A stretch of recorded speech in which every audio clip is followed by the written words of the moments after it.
You could be in a nursing home on a ventilator.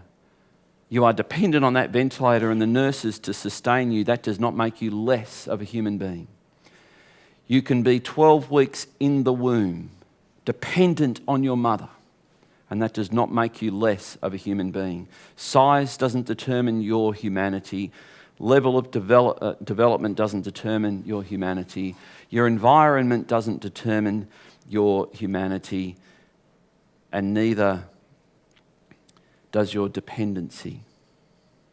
And Paul O'Rourke, I think, shared powerfully that position. And we've seen the previous week about engaging in politics and why I think it's foolish, not only foolish, I think it's wicked when Christians do not get involved and speak up about issues that really matter. And I've raised, I think, the two biggest issues confronting Australia at the moment in this week's Pastoral Desk e-News article.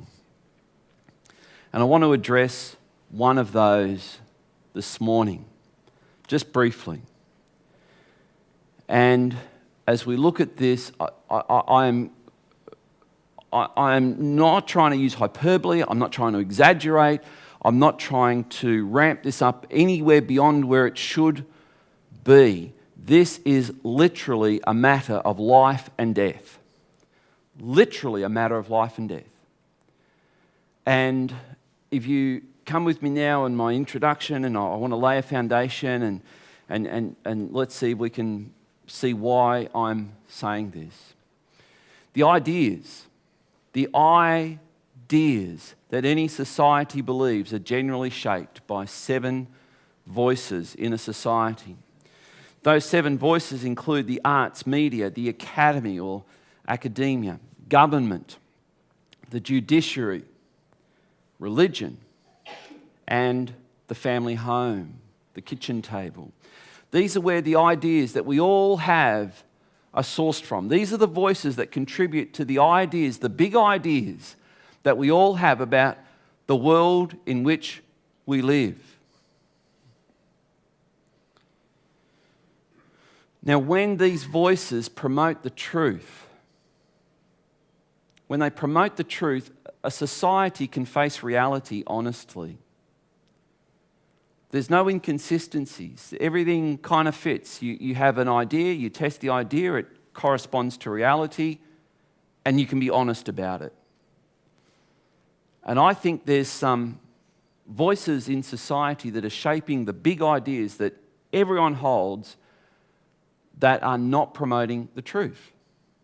For example, I've just mentioned a couple that a baby is a part of a woman's body like a piece of mucus is. And she can dispose of mucus from her nose or a baby from her womb, and there's no difference. And I think that is not quite right, to say the least. So when you correspond your ideas with the truth, we can face reality quite honestly. And together, all of these ideas form what we call, and you may be familiar with this term, and outside of the church, I'm not sure how widely this term is used, but we use the term worldview. It's a worldview. It contributes to society's worldview. Now, society has a worldview. And if I was to ask you some questions, I would ask you questions like this to tease out what you think our worldview is. Some of the questions would be, how did we get here? How did all this begin? And you know that there are ideas that say things like this, that once upon a time there was nothing, and then bang, there was something, and now here we are. Nothing caused it. It just popped into existence all by itself, and here we are. And I'm going to say, I don't think that corresponds to reality.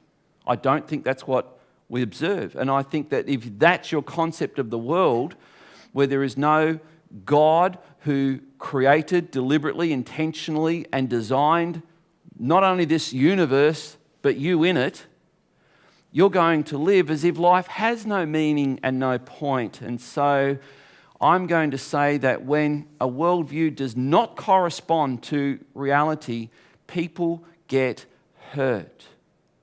People get hurt. One of my favourite, if I was to ask you, if we were sort of in a home group setting, at this point I might ask you a question, and my question might be, who's your favourite superhero? And you might say, just give me a clue. Thank you, darling. We'll just leave it there. Kim said me.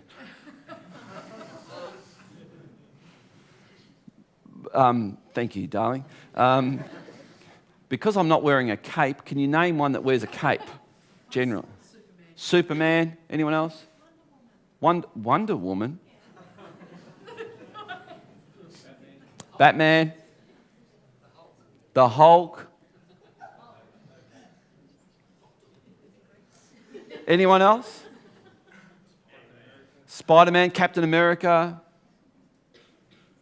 Anyone else? Catwoman. I'm seeing a definite pattern here, Wendy. Wonder Woman, Catwoman. Who was that one? All right. Can I burst your bubbles? None of these people are real. They do not correspond to reality. They don't correspond to reality. And if you know anything about the story of Superman, Superman's my favourite. I just, apart from the coincidental looks, that's just a gift from God, I suppose. The whole concept of Superman is quite a remarkably Christian, or should I be more precise, a Jewish messianic concept. And the two developers of the Superman character were Jews who said, what if we create a superhero who fulfills everything of the Jewish hope that we have for the Messiah? And so they named him the voice of God. That's what Jor-El means, voice of God. They named him the son of Kal-El. And you know, anything in Hebrew is El means God. And so you got this whole thing. You know, the first three characters that played Superman, the first two or three at least, actually got to a point where they believed they were Superman. And one of them jumped off a building thinking he could fly. It sounds ridiculous.